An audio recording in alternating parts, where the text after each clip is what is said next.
संसदीय बैठक में दिखी एनडीए की खींचतान।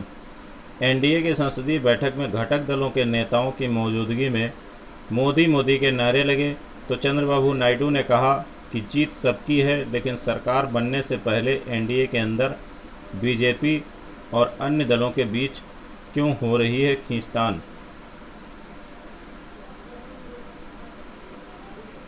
बीजेपी ने घोषणा की है कि नरेंद्र मोदी रविवार 9 जून को लगातार तीसरी बार प्रधानमंत्री पद की शपथ लेंगे।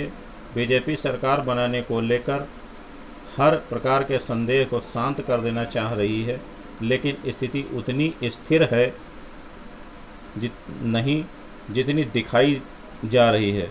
मीडिया रिपोर्टों में बताया जा रहा है कि सबसे पहले तो मोदी को शपथ शनिवार को ही लेनी थी, लेकिन कई कारणों की वजह से इसे एक दिन टालना पड़ा।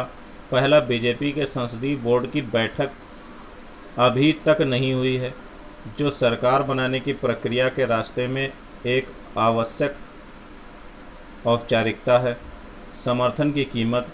लेकिन यह बैठक क्यों नहीं हुई, यह अभी तक स्पष्ट नहीं हो पाया। दूसरा, एनडीए के घटक दल के साथ सरकार की रूपरेखा भी अभी तक तय नहीं हो पाई। मीडिया रिपोर्टों में दावा किया जा रहा है कि एनडीए के सदस्यों की कई मांगें हैं जो बीजेपी अभी तक मानी नहीं है।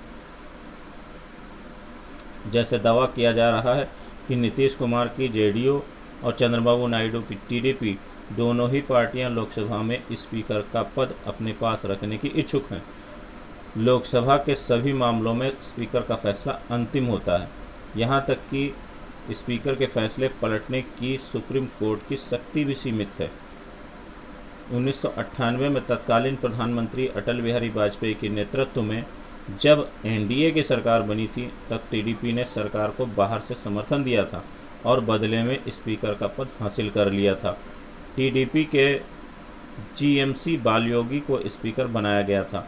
फिर जब वाजपेयी सरकार एक वोट से विश्वास मत हार गई थी, तो माना जाता है कि उस पर स्पीकर बालयोगी की महत्वपूर्ण भूमिका थी।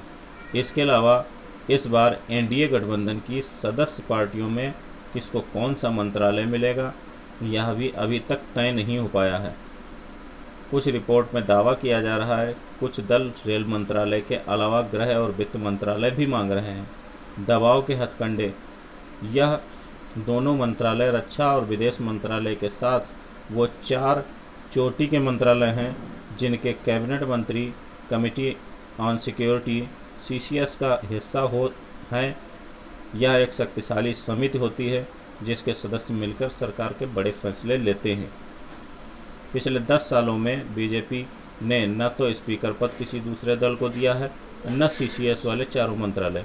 इसलिए इस बार भी बीजेपी ये सभी पद अपने पास ही रखने का पूरा जोर लगा सकती है, लेकिन घटे हुए संख्या बल के सहारे वो किस हद तक मोल भाव कर पाएगी, यह देखना होगा।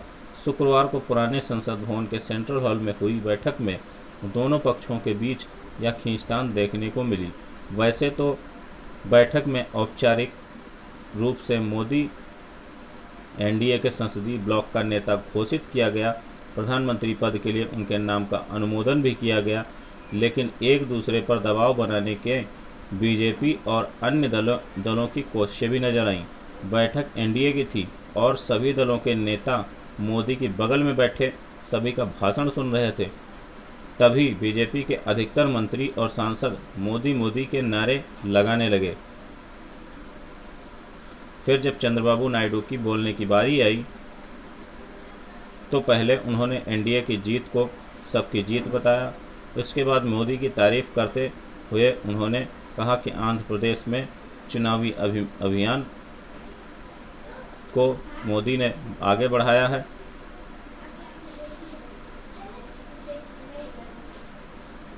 अगर आपको ये वीडियो अच्छा लगा हो और ये थिंकिंग अच्छी लगी हो तो कमेंट में आप इसका जवाब दीजिएगा। चैनल को सब्सक्राइब कीजिएगा, वीडियो को शेयर कीजिएगा।